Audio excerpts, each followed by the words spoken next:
Minister Lavrov, thank you for doing this. Do you believe the United States and Russia are at war with each other right now?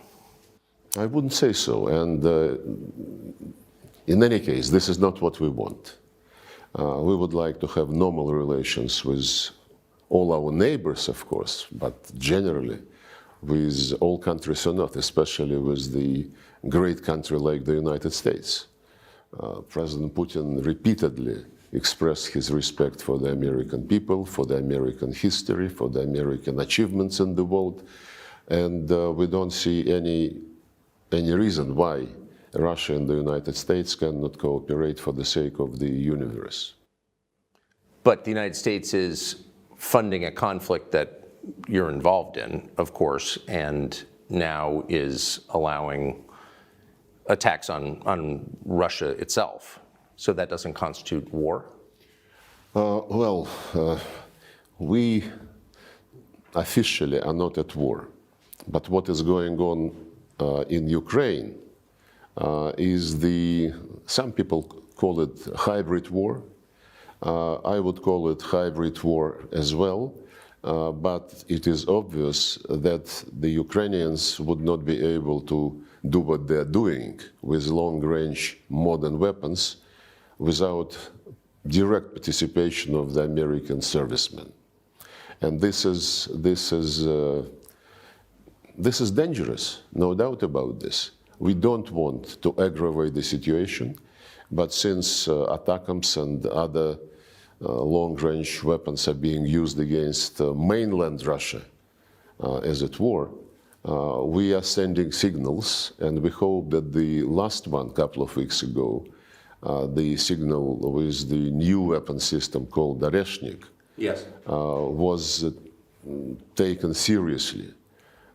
However, we also know that some officials in the Pentagon and in other places, including NATO, they started saying in the last few days something like, well, NATO is a defensive alliance, but sometimes you can strike first because the attack is the best defense.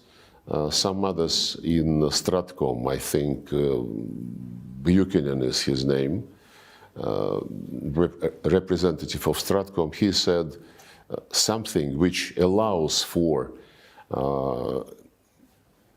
an eventuality of exchange of limited nuclear strikes. And this kind of threats are really worrying, because if they are following the logic which some Westerners have been pronouncing lately, that, well, don't believe that Russia has red lines, they announce their red lines, these red lines are being moved again and again and again, this is a very serious mistake. That's what I would like to say in response to this question. It is not us who started the war. Putin repeatedly said that we started the operation in order to end the war which Kiev regime was conducting against its own people in the parts of Donbass. Just in his latest statement, the president clearly indicated that we are ready for any eventuality, but we strongly prefer peaceful solution through negotiations on the basis of respecting legitimate security interests of Russia and on the basis of respecting the people who live in Ukraine, who still live in Ukraine being Russians, and their basic human rights, language rights, religious rights have been exterminated by series of legislation passed by the Ukrainian parliament, and they started long before the special military operation. Since 2017, legislation was passed prohibiting Russian education in Russian, prohibiting Russian media operating in Ukraine, then prohibiting Ukrainian media working in Russian language, and the latest, of course, there were also steps to cancel any cultural events in Russian. Russian books were thrown out of libraries, and exterminated. And the latest was the law prohibiting canonic Orthodox Church, Ukrainian Orthodox Church. And you know, it's very interesting when people in the West say we want this conflict to be resolved on the basis of the UN Charter and respect for territorial integrity of Ukraine, Russia must withdraw. The Secretary General of the United Nations says similar things. Recently, his representative repeated that the conflict must be resolved on the basis of international law, UN Charter, General Assembly resolutions, while respecting territorial integrity of Ukraine. It's a misnomer, because if you want to respect the United Nations Charter, you have to respect it in its entirety. And the United Nations Charter, among other things, says that all countries must respect equality of states and right of people for self-determination. And they also mentioned the United Nations General Assembly resolutions, and this is clear that what they mean is the series of resolutions which they passed after the beginning of the special military operation, and which demand condemnation of Russia, Russia get out of Ukraine territory in 1991 borders. But there are other United Nations General Assembly resolutions which were not voted, but which were consensual. And among them is a declaration on principles of relations between states on the basis of the Charter. And it clearly says, by consensus, everybody must respect territorial integrity of states whose governments respect the right of people for self-determination, and because of that, represent the entire population living on a given territory. To argue that the people who came to power through military coup d'etat in February 2014 represented Crimeans or the citizens of eastern and southern Ukraine is absolutely useless. It is obvious that Crimeans rejected the coup. They said, leave us alone, we don't want to have anything with you. So did Donbass. Crimeans held referendum, and they rejoined Russia. Donbass was declared by the putschists who came to power a terrorist group. They were shelled, attacked by artillery. The war started, which was stopped in February 2015. And the Minsk agreements were signed, and we were very sincerely interested in closing this drama by seeing Minsk agreements implemented fully. It was sabotaged by the government which was established after the coup d'etat in Ukraine. There was a demand that they enter into a direct dialogue with the people who did not accept the coup. There was a demand that they promote economic relations with that part of Ukraine, and so on and so forth. None of this was done. The people in Kyiv were saying we would never talk to them directly, and this is in spite of the fact that the demand to talk to them directly was endorsed by the Security Council. And they said they are terrorists, we would be, fighting them, and they would be dying in cellars because we are stronger. Had the coup in February 2014,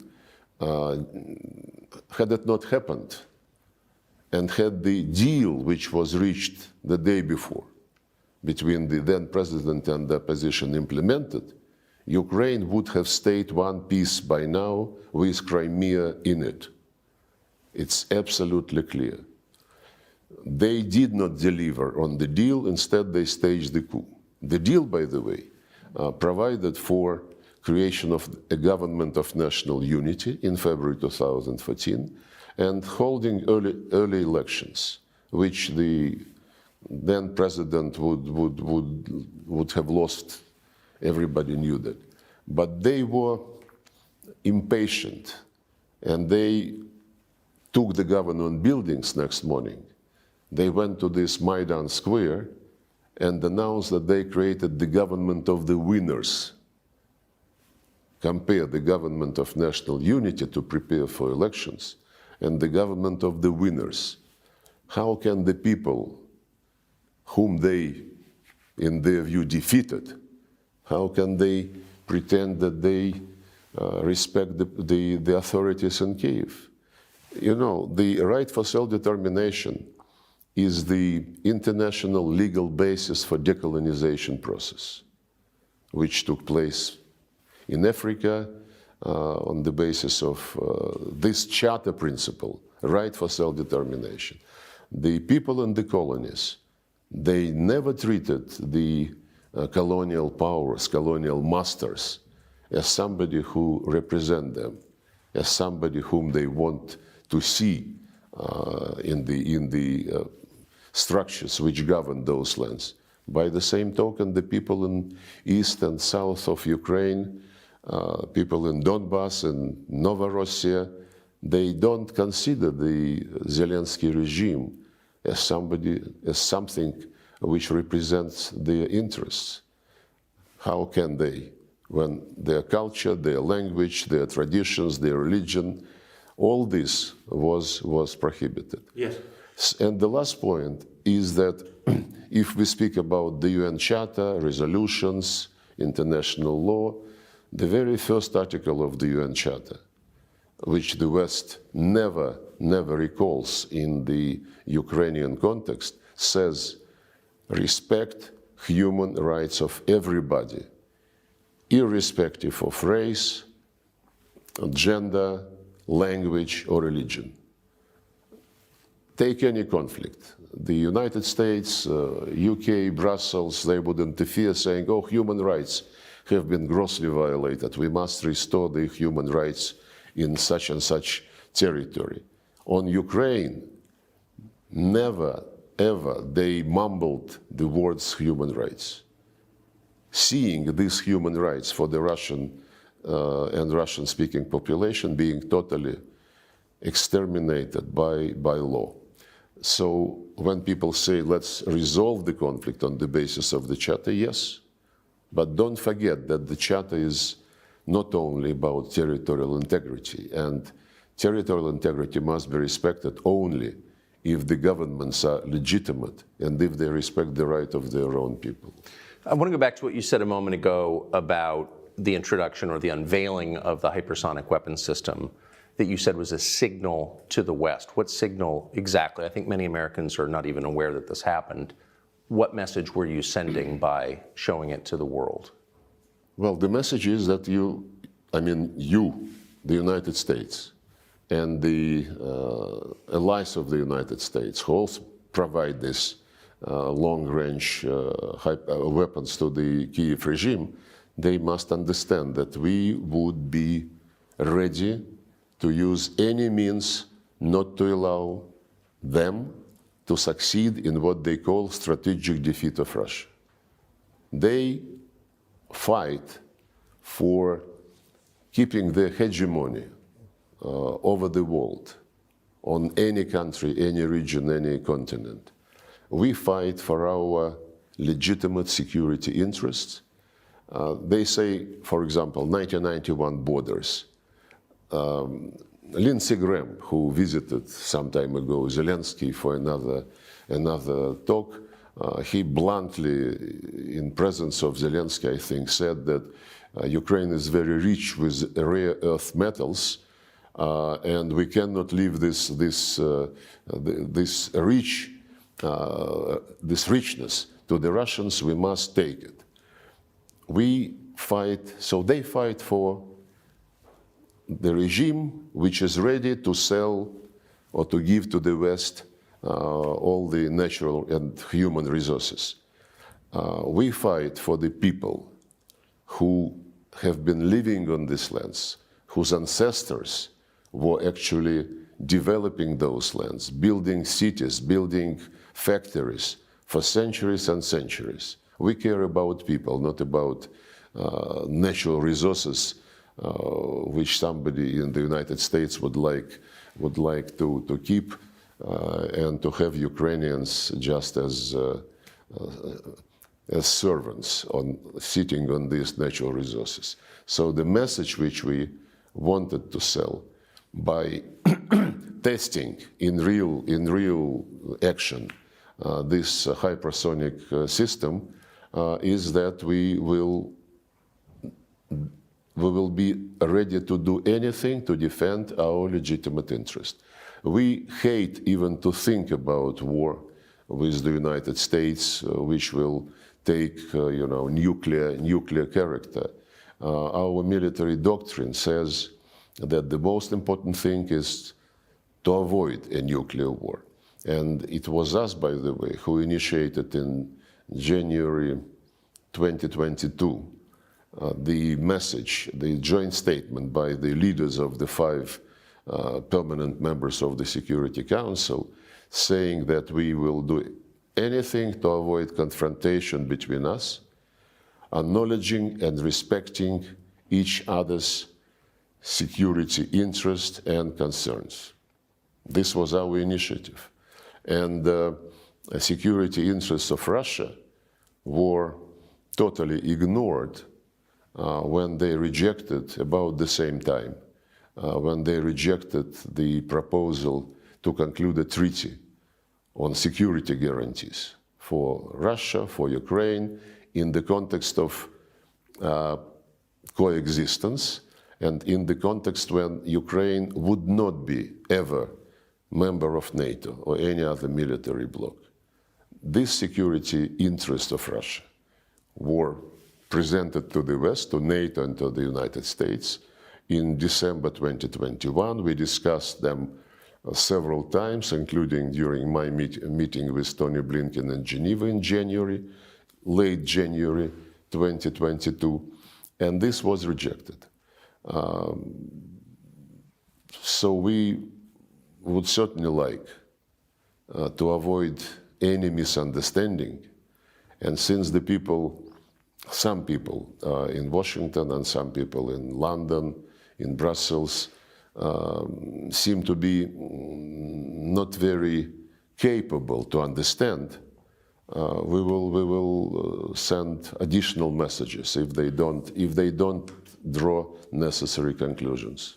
The fact that we're having a conversation about a potential nuclear exchange and it's real is remarkable, not something I thought I'd ever see, and it raises the question: how much back-channel dialogue is there between Russia and the United States? Has there been for the last 2.5 years? Is there any conversation ongoing? There are several channels, but mostly on exchange of people who served terms in Russia and in the United States. There were several swaps. There are also channels which are not advertised or publicized, but basically the Americans send through these channels the same message which they send publicly. You have to stop, you have to accept the way which will be based on the Ukrainian needs and Ukrainian position. They support this absolutely pointless peace formula by Zelensky, which was additioned recently by Victory Plan. They held several series of meetings, Copenhagen format, Bürgenstock, what have you, and they brag that next year, first half of next year, they will convene another conference and they will graciously invite Russia at that time, and then Russia would be presented an ultimatum. All this is seriously repeated through various confidential channels. Now we hear something different, including Zelensky's statements that we can stop now at the line of engagement, line of contact. The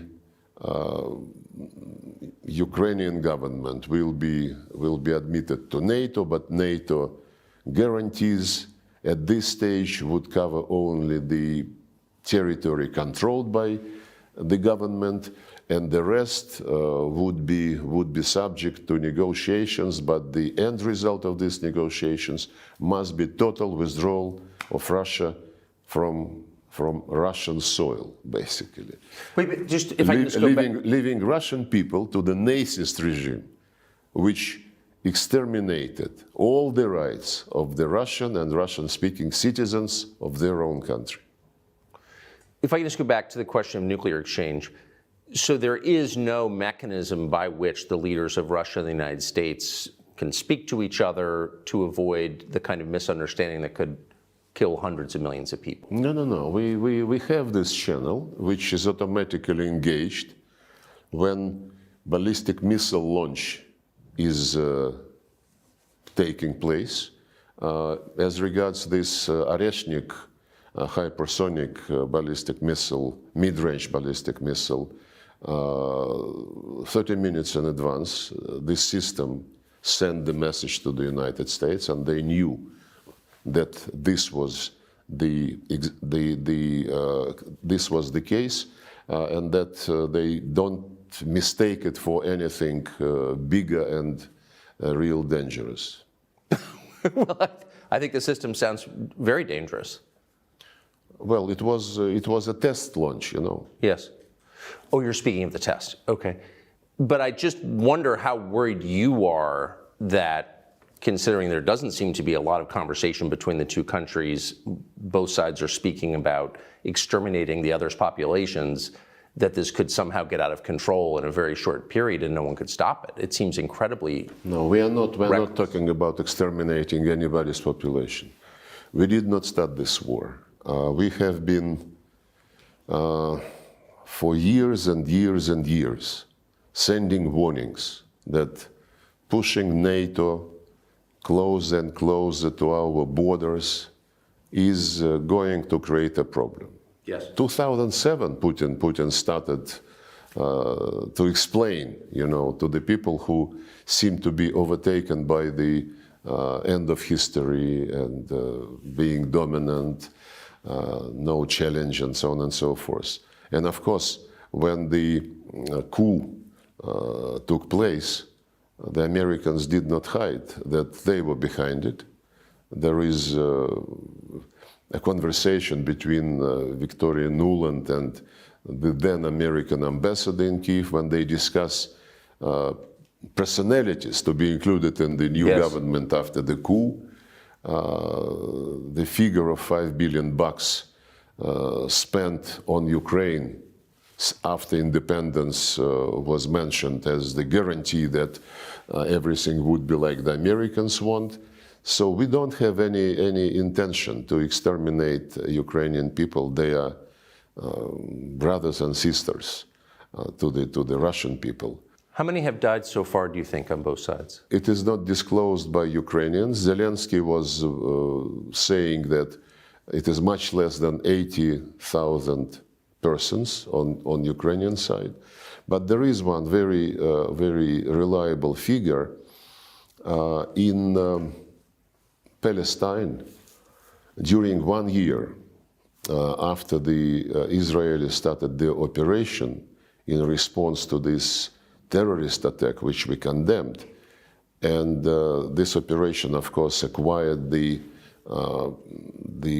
proportion of collective punishment, which is against international humanitarian law as well. So during 1 year after the operation started in Palestine, the number of civilians, Palestinian civilians, killed is estimated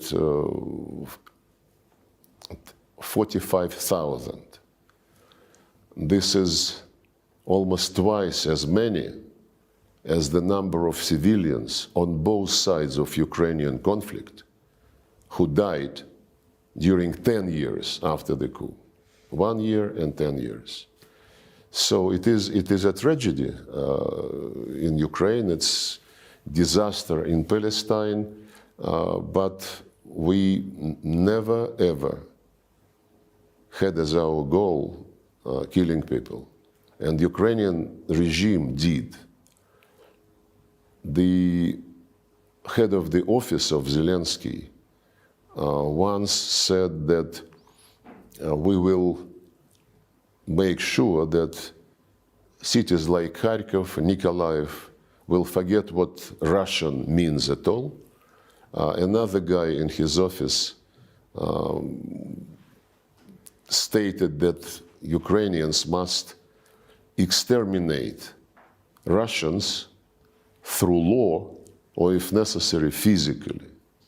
Ukrainian former ambassador to Kazakhstan, forgot his name, became famous when giving an interview and looking into the camera, being recorded and broadcast.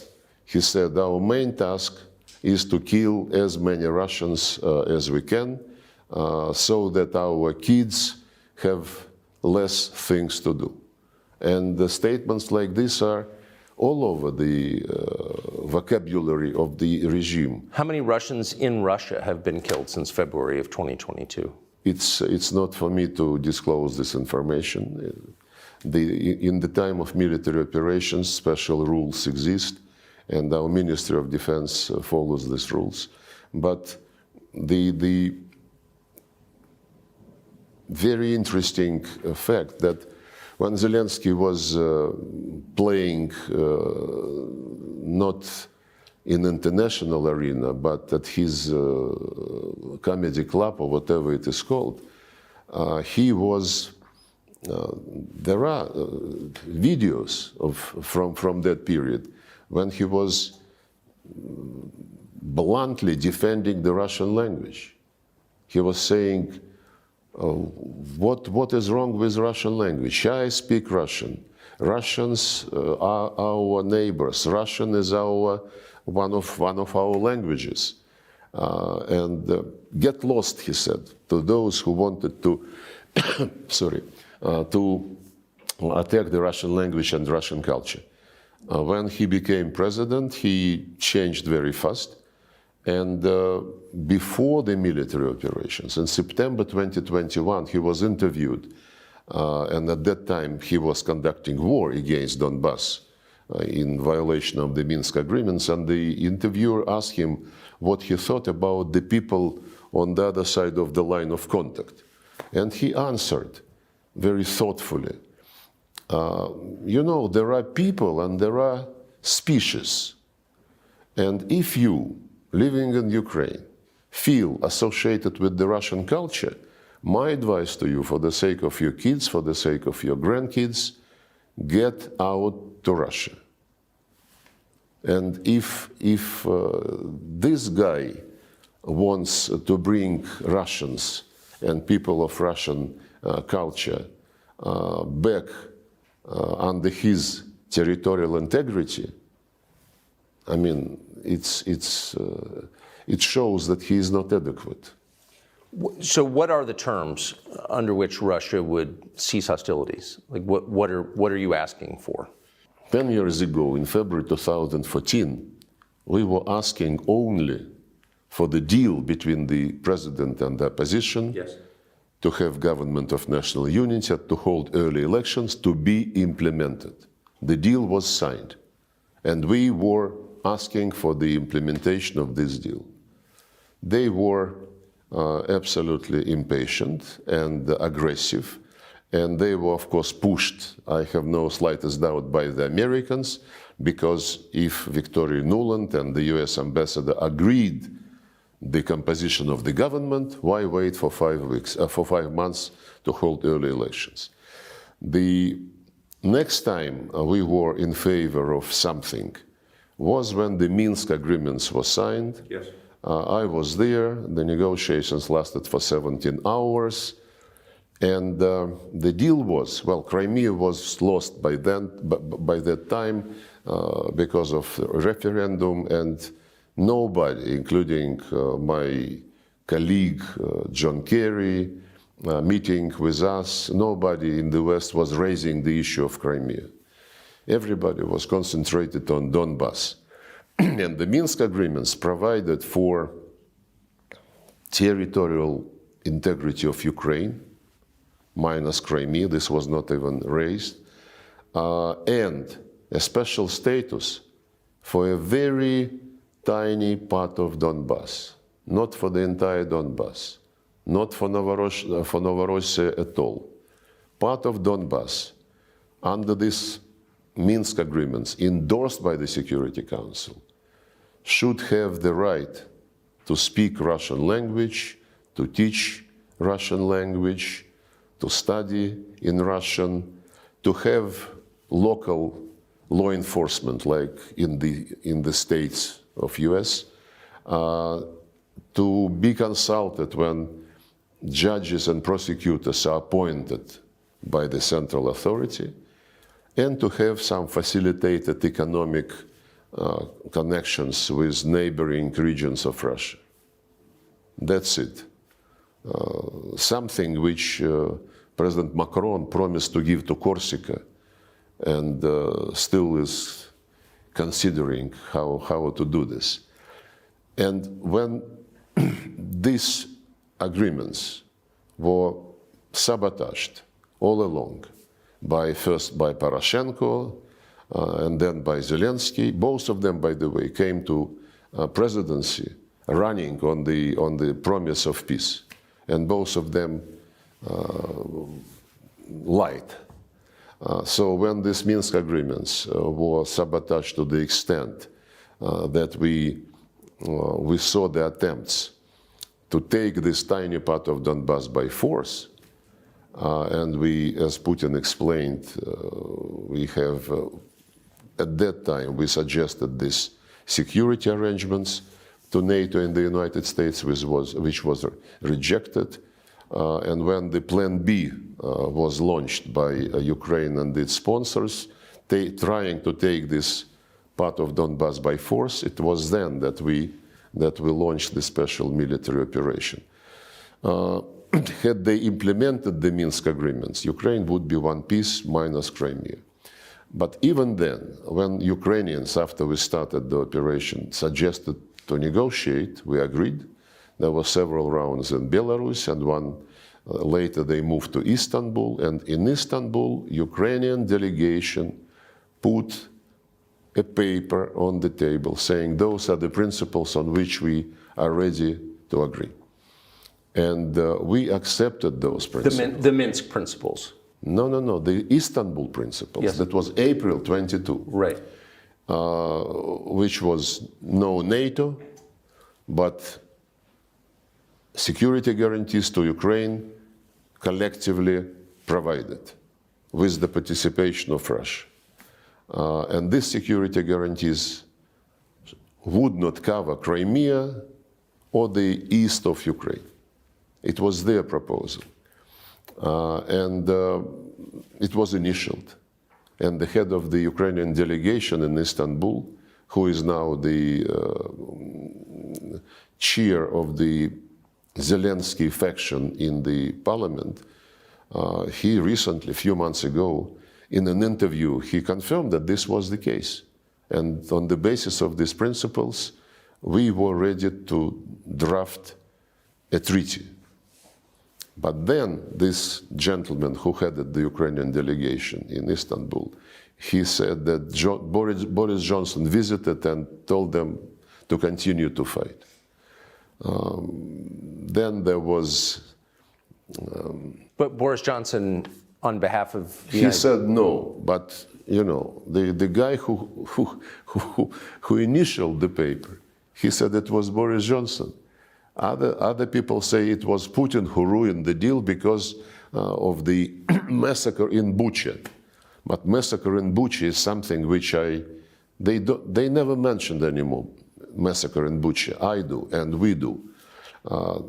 In a sense, they are on the defensive. Several times in the United Nations Security Council, sitting at the table with Antonio Guterres, 2 years ago and last year, last year and this year, the General Assembly, I raised the issue of Bucha and said, guys, it is strange that you are silent about Bucha because you were very vocal when BBC team found itself on a street where the bodies were located. And I inquired, can we get the names of the persons whose bodies were broadcast by BBC? Total silence. I addressed Antonio Guterres personally in the presence of the Security Council members. He did not respond. Then at my press conference in New York after the end of the General Assembly last September, I asked all the correspondents, guys, you are journalists. Maybe you're not an investigative journalist, but journalists normally are interested to get the truth. And Bucha thing, which was played all over the media outlets condemning Russia, is not of any interest to anyone. Politicians, UN officials, and now even journalists. I asked them, when I talked to them in September, please, as professional people, try to get the names of those whose bodies were shown in Bucha. No answer. Just like we don't have any answer to the question, where is the results of medical analysis of Alexei Navalny, who died recently, but who was treated in Germany in the fall of 2020.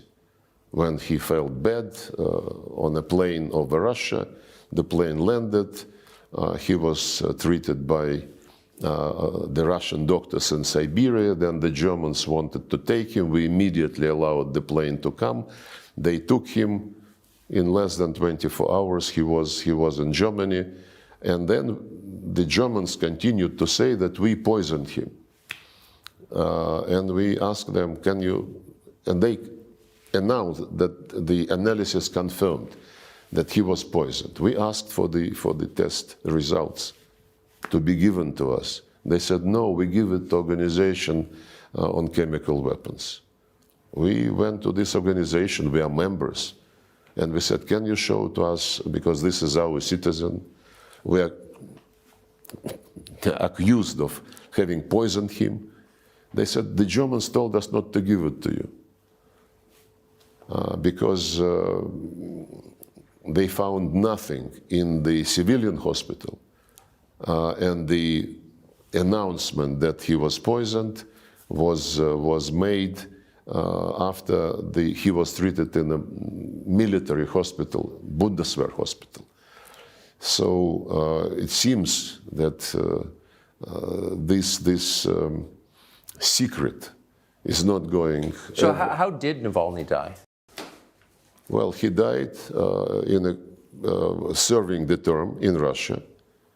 But he, during, as far as it was reported, every now and then he felt not well, which was another reason why we continued to ask the Germans, can you show us the results which you found? Because we did not find what they found. And what they did to him, I don't know. What the Germans did to him? Yeah, because they don't explain to anybody, including us.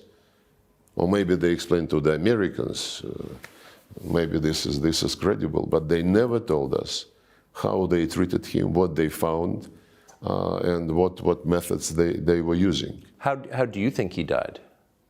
I'm not a doctor, but for anybody to guess, even for the doctors to try to guess, they need to have information.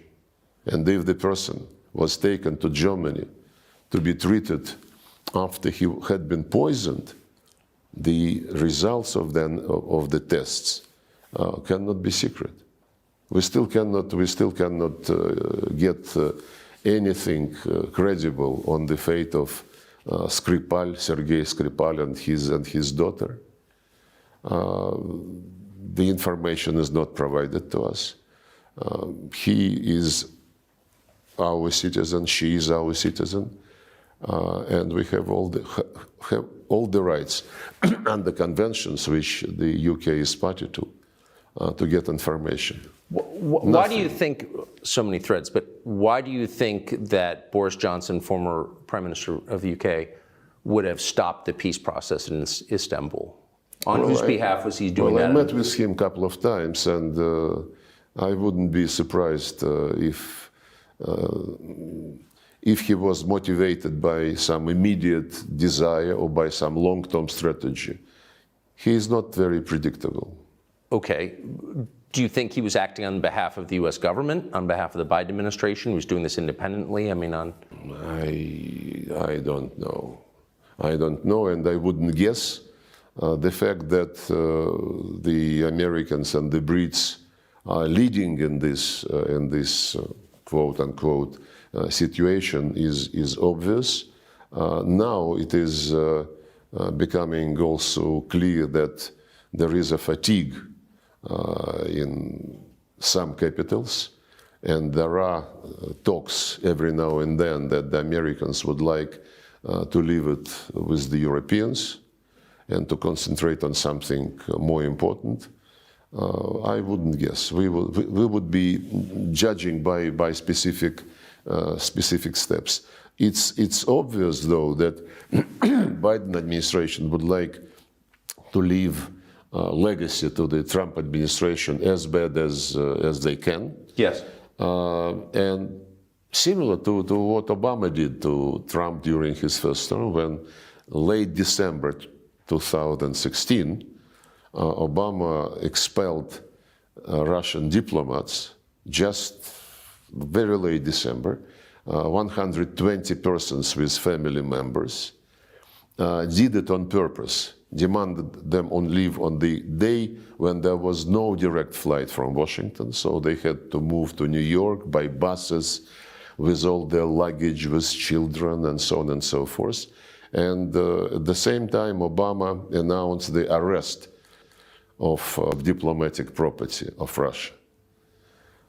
And we still never were able to come and see what is the state of this Russian property. They never allowed us to come and see, though, under all convention. They just say that these pieces we don't consider as being covered by diplomatic immunity, which is a unilateral decision never substantiated by any international court. So you believe the Biden administration is doing something similar again to the incoming Trump administration? Yeah, because that episode with the expulsion and the seizure of property certainly did not create the promising ground for beginning of our relations with the Trump administration. So I think they're doing the same. But this time, President Trump was elected on the explicit promise to bring an end to the war in Ukraine. So, I mean, he said that in appearance after appearance. So given that, there is hope for a resolution, it sounds like. What are the terms to which you'd agree? Well, the terms, I basically alluded to them when President Putin spoke in this ministry on the 14th of June. He once again reiterated that we were ready to negotiate on the basis of the principles which were agreed in Istanbul and rejected by Boris Johnson, according to the statement of the head of the Ukrainian delegation. The key principle is no non-bloc status of Ukraine, and we would be ready to be part of the group of countries who would provide collective security guarantees to no Ukraine. NATO. No NATO, absolutely. No military bases. No military exercises on the Ukrainian soil with participation of foreign troops. And this is something which he reiterated. But of course, he said, it was April 2022. Now some time has passed. And the realities on the ground would have to be taken into account and accepted. The realities on the ground are not only the line of contact, but also the changes in the Russian constitution after referendum was held in Donetsk, Lugansk republics and Kherson and Zaporozhye regions. Yes. And they are now part of the Russian Federation according to the constitution, and this is a reality.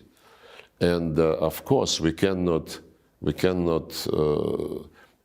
tolerate a deal which would keep the legislation, which I quoted, prohibiting Russian language, Russian media, Russian culture, Ukrainian Orthodox Church, because it is a violation of the obligations of Ukraine under the UN Charter, and somebody must be done about it. And the fact that the West, since this Russophobic legislative offensive started in 2017, since the West was totally silent, and it is silent until now, of course we would have to pay attention to this in a very special way. Would dropping sanctions against Russia be a condition? I would say probably many people in Russia would like to make it a condition, but the more we live under sanctions, the more we understand that it is better to rely on yourself and to develop mechanisms, to develop platforms for cooperation with normal countries who are not unfriendly to you, and don't mix economic interest and policies, and especially politics. And we learned a lot after the sanctions started. Sanctions started under Obama. They continued in a very big way under the first term of Trump. And these sanctions under the Biden administration are absolutely unprecedented. But what doesn't kill you makes you stronger, you know. And well, but it also just drives... They would be never kill us, so they are making us stronger. And driving Russia east. And so the vision that I think sane policymakers in Washington had 20 years ago is why not bring Russia into a Western bloc, sort of as a balance against the rising East. But it doesn't seem like that. Do you think that's still possible? I don't think so. Recently, Putin was speaking at Valdai Club, politologists and experts. He said we would never be back at the situation of early 2022. That's when he realized for himself, apparently, not only he, but he spoke publicly about this, that all attempts to be on equal terms with the West have failed. It started after the demise of the Soviet Union. There was euphoria. We are now part of the liberal world, the democratic world, end of history. But very soon it became clear to most of the Russians that in the 90s we were treated as, at best, as junior partner, maybe not even as a partner, but as a place where the West can organize things like it wants, striking deals with oligarchs, buying resources and assets, and then probably the Americans decided that Russia is in their pocket. Boris Yeltsin, Bill Clinton, buddies, laughing, joking, but even at the end of Yeltsin's term, he started to contemplate that this was not something she wanted for Russia. And I think this was very obvious when he appointed Putin prime minister and then left earlier and blessed Putin as his successor for the elections which were coming and which Putin won. But when Putin became president, he was very much open to cooperation with the West.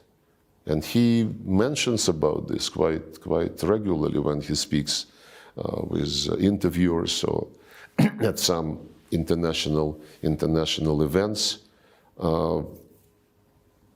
I was present when he met with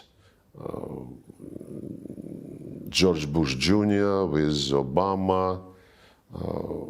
Well, after the meeting of NATO in Bucharest, which was followed by NATO-Russia summit meeting in 2008, when they announced that Georgia and Ukraine will be in NATO, and then they tried to sell it to, we asked why. There was lunch and Putin asked what was the reason for this. Good question. And they said, you know, this is something which is not obligatory. How come? Well, you know, to start the process of joining NATO, you need a formal invitation. And this is a slogan. Ukraine and Georgia will be in NATO. But this slogan, you know, became obsession for some people in Tbilisi first, when Saakashvili lost his senses and started the war against his own people under the protection of OSCE mission with the Russian peacekeepers on the ground.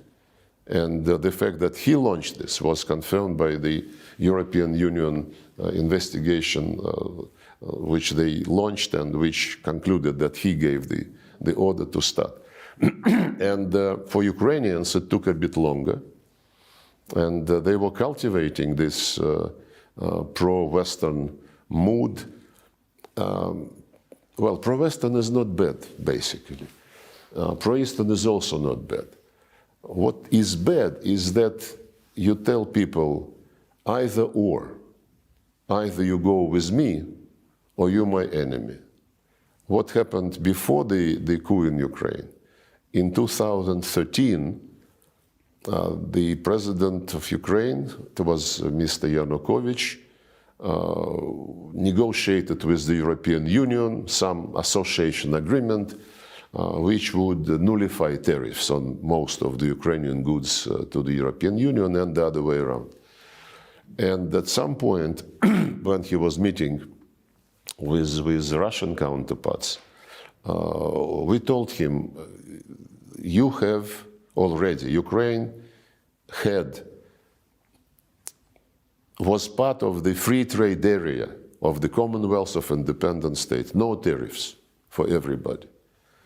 And we, Russia, negotiated agreement with World Trade Organization for some 15, 17 years, mostly because we bargained with European Union and we achieved some protection for many of our sectors, agriculture, some others. And we explained to the Ukrainians that if you go zero in your trade with European Union, we would have to protect our customs border with you, with Ukraine. Otherwise, the zero tariff European goods would flood and would be hurting our industries, which we tried to protect and agreed for some protection. Then we suggested to the European Union, guys, Ukraine is our common neighbor. You want to have better trade with Ukraine. We want the same. Ukraine want to have markets both in Europe and in Russia. Why don't we sit three of us and discuss it like grown-ups? The head of the European Commission was the Portuguese, Barroso was his name. And he responded, you know, it's none of your business what we do with Ukraine. We, for example, we, the European Union, we don't ask you to discuss with us your trade with China. Absolutely arrogant answer. And then the president of Ukraine, Yanukovych, he convened his experts, and the experts said, yes, it would be not very good if we have opened the border with European Union, but the customs border with Russia would be closed, and they would be checking, what is coming, so that the Russian market is not affected. And he announced in November 2013 that he cannot sign the deal immediately, and he asked the European Union to postpone it for next year, until next year. That was the trigger for Maidan, which was immediately thrown up and ended by the coup. My point is that this either or. Actually, the first coup took place in 2004, when after second round of elections, the same Mr. Yanukovych won presidency, the West raised hell and put pressure on the Constitutional Court of Ukraine to rule that there must be a third round. And the Constitution of Ukraine says 2 rounds. And the Constitutional Court, under the pressure of the West, violated the Constitution for the first time then. And pro-Western candidate was chosen. At that time, when all this was taking place and boiling, the European leaders were publicly saying, Ukrainian people must decide, are they with us or with Russia? This either or is still very much But it present. is the way that big countries behave. I mean, there are certain orbits, and now it's BRICS versus NATO, US versus China, and it sounds like you're saying the Russian-Chinese alliance is permanent. Well, we are neighbors. We are Of neighbors, course. and geography is very important. And But you're we have- also neighbors with Western Europe. I mean, you're part of it, in effect. well, through Ukraine, and the Western Europe wants to come to our borders. And there were plans that, were discussed almost openly to put British naval bases on the Sea of Azov. Crimea was eyed, dreaming about creating NATO base in Crimea, and so on and so forth. We have been very friendly with Finland, for example. Overnight, the Finns came back to early years of preparation for World War II, when they were best allies of Hitler, and all this neutrality, all this friendship, going to sauna together, playing hockey together, all this disappeared overnight. So maybe this was deep in their hearts, and the neutrality was burdening them, and niceties were burdening for them. I don't know. That's totally possible. Can you negotiate with Zelensky? You've pointed out that he has exceeded his term. He's not, democratically elected president of Ukraine anymore. So do you consider him a suitable partner for negotiations? Putin addressed this issue as well, many times. In September 2022, during the first year of the special operation, Zelensky, in his conviction that he would be dictating the terms of the situation also to the West, he signed a decree prohibiting any negotiations with Putin's government.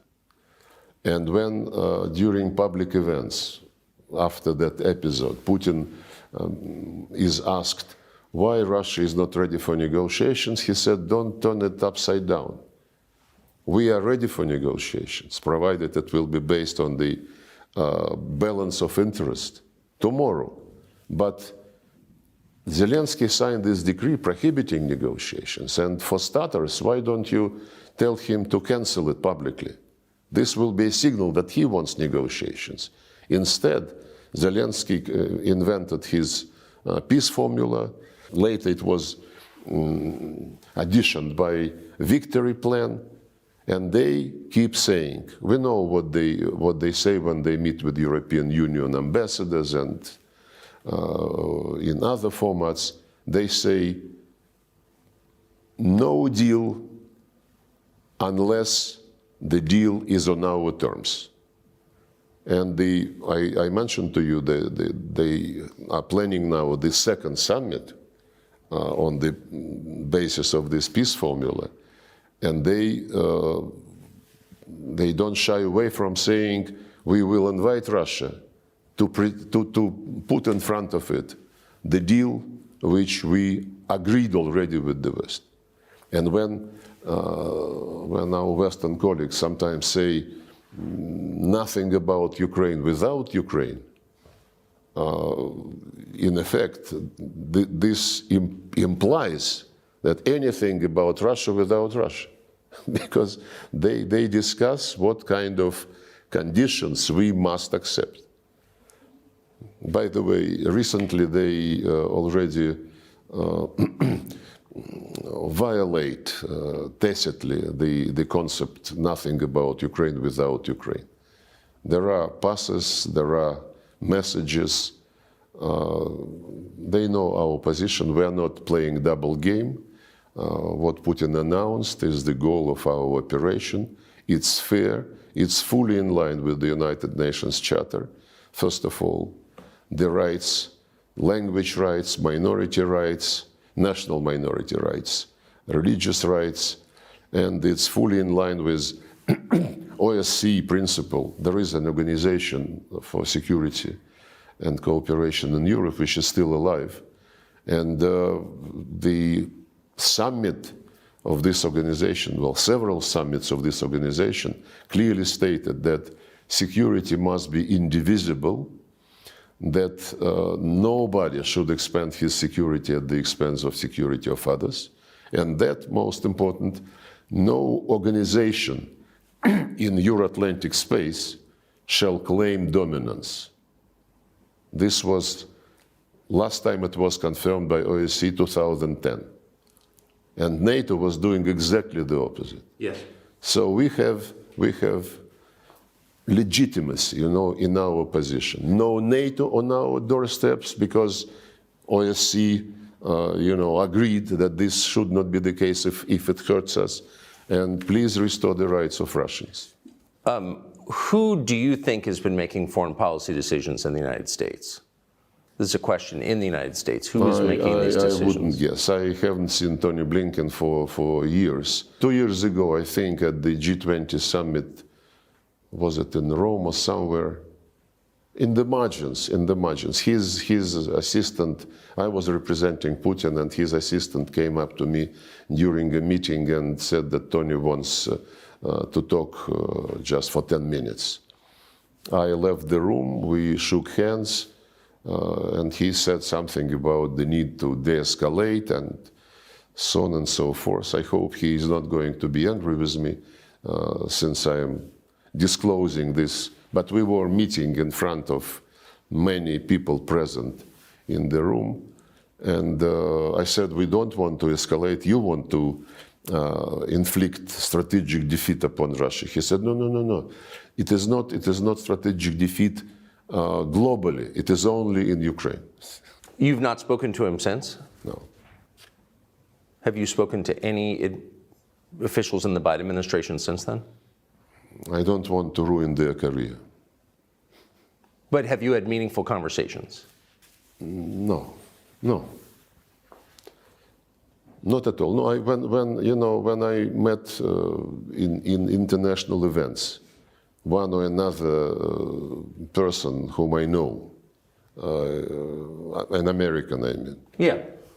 Some of them say hello, some of them exchange few words, but I never impose myself because but nothing meaningful behind the scenes. It's becoming contagious, when they see when somebody sees an American talking to me or a European talking to me. Europeans are running away when they see me. During the last G20 meeting, it was ridiculous. Grown-up people, mature people, they behave like kids, so childish, unbelievable. So you said that when in 2016 in December, the Obama administration left a bunch of bombs, basically, for the incoming Trump administration. In the last month, since the election, you have all sorts of things going on politically in bordering states in this region that, in Georgia and Belarus, in Romania, and then, of course, most dramatically in Syria, you have turmoil. Does this seem like part of an effort by the United States to make the resolution more difficult? There is nothing new, frankly, because the U.S. Historically, in foreign policy, was motivated by making some trouble and then to see if they can fish in the muddy water. Iraqi aggression, Libyan adventure, ruining the state, basically. Fleeing from Afghanistan, now trying to get back through the back door, using the United Nations, to organize some event where the U.S. can be present, in spite of the fact that they left Afghanistan in very bad shape and arrested money, don't want to give it back. I think this is, if you analyze the American foreign policy steps, adventures, most of them is the right word. That's the pattern. They create some trouble and then they see how to use it. In Georgia, this OSCE monitors elections. When it used to monitor elections in Russia, they would always be very negative. And on other countries as well, Belarus, Kazakhstan. This time in Georgia, the monitoring mission of OSCE presented a positive report. And it is being ignored. So when you need endorsement of the procedures, you do it when you like the results of the election. If you don't like the results of elections, you ignore it. It's like when the United States and other Western countries recognized unilateral declaration of independence of Kosovo, they said this is the self-determination being implemented. When a few years later, and there was no referendum in Kosovo, unilateral declaration of independence. By the way, after that, the Serbs approached International Court of Justice, which ruled that, normally they are not very specific, in their judgment, but they ruled that unilateral, or rather, when part of a territory declares independence, it is not necessarily to be agreed with the central authorities. And when a few years later, Crimeans were holding referenda with invitation of many international observers, not from international organizations, but from parliamentarians in Europe, in Asia, in post-Soviet space, they said, no, we cannot accept this because this is violation of territorial integrity. Right. You pick and choose. The UN Charter is not a menu. You have to respect it in all its entirety. So who's paying the rebels who've taken parts of Aleppo? Is the Assad government in danger of falling? What is happening exactly in your view in Syria? We had a deal when this crisis started, and we are organized the Astana process of Russia, Turkey, and Iran. We meet regularly, and another meeting is being planned before the end of the year or early next year to discuss the situation on the ground. And the rules of the game is to help Syrians to come to terms with each other and to prevent separatist trends from getting strong. That's what the Americans are doing in the east of Syria when they groom some Kurdish separatists using the profits from oil and grain, salt, the resources which they occupy. This Astana format is a useful combination of players, if you wish, and we are very much concerned. After this happened with Aleppo and surroundings, I had a conversation with the Turkish Minister of Foreign Affairs and with Iranian colleague. We agreed to try to meet this week.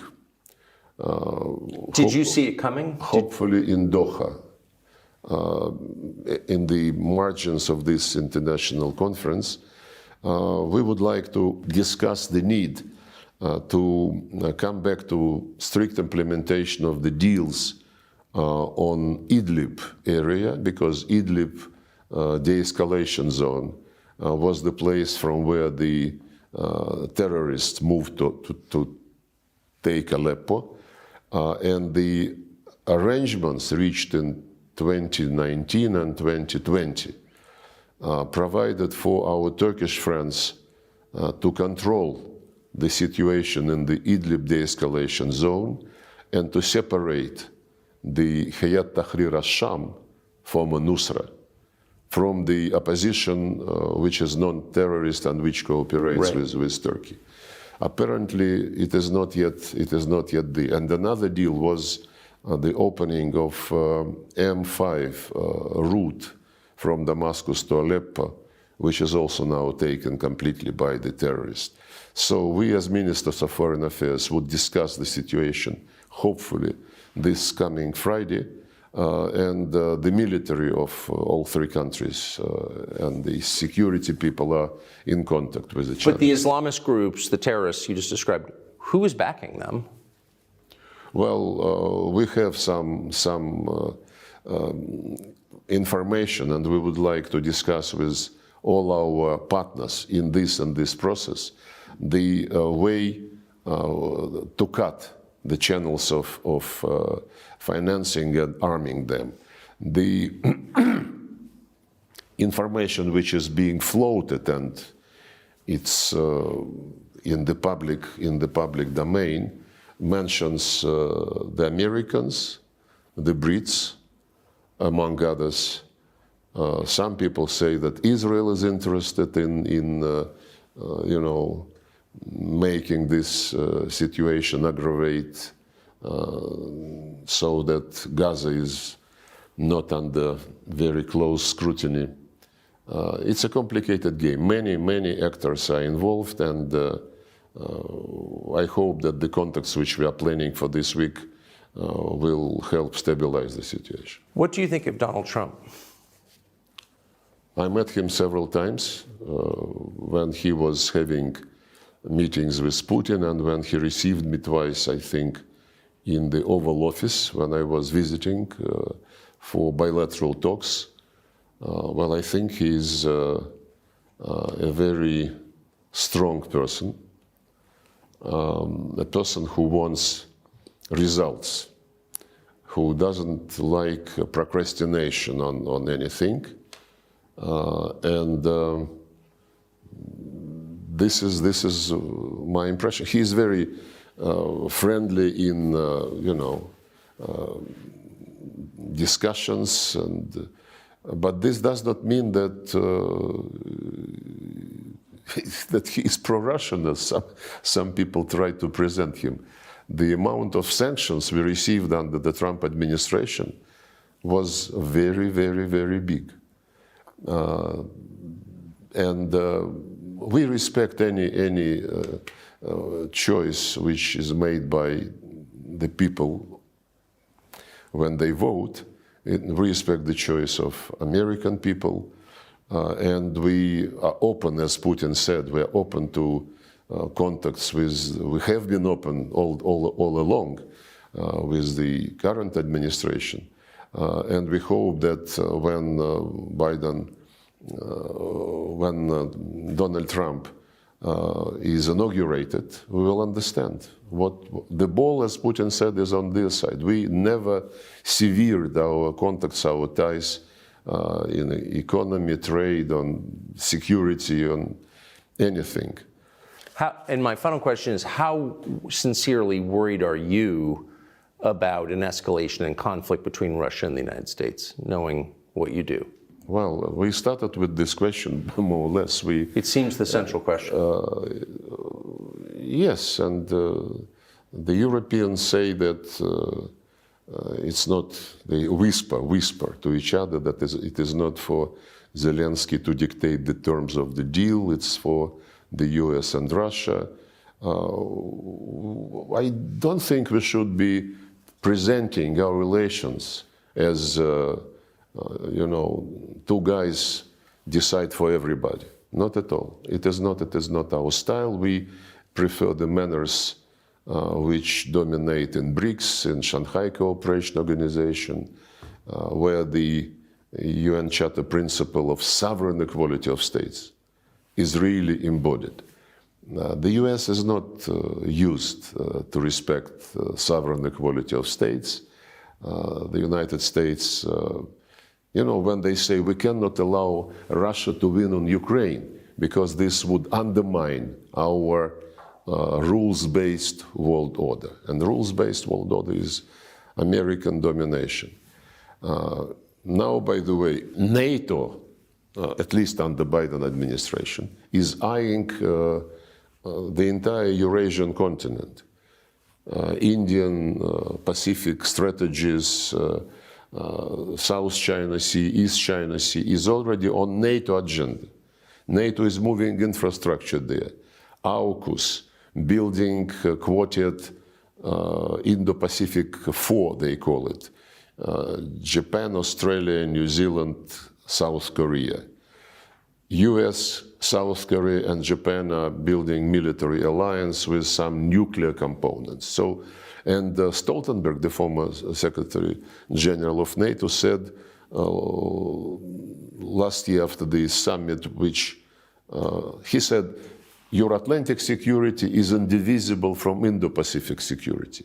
When he was asked, does it mean that you go beyond territorial defense? No, it doesn't go beyond territorial defense, but to defend our territory, we need to be present there. This element of preemption is more and more present. But with the United States, we don't want war with anybody.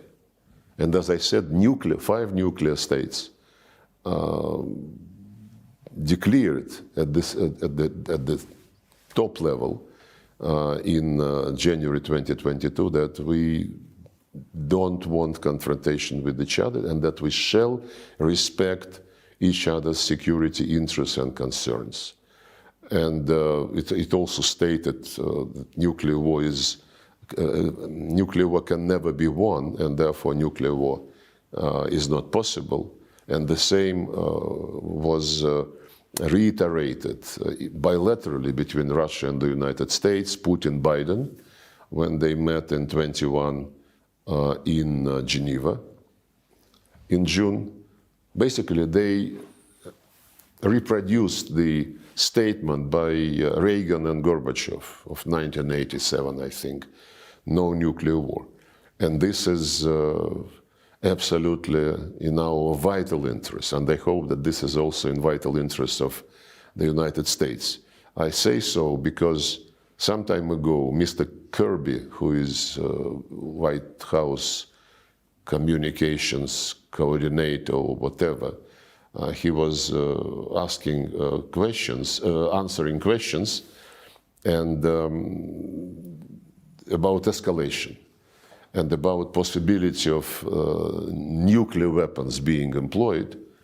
And he said, oh, no, we don't want escalation because then if there is some nuclear element, then our European allies would suffer. So even mentally, he excludes that the United States can suffer. And this is something which makes the situation a bit risky. It might, if this mentality prevails, then some reckless steps could be taken, and this is bad. So what I think you're saying is American policymakers imagine there could be a nuclear exchange that doesn't directly affect the United States, and you're saying that's not true. That's what I said, yes. No, but you know,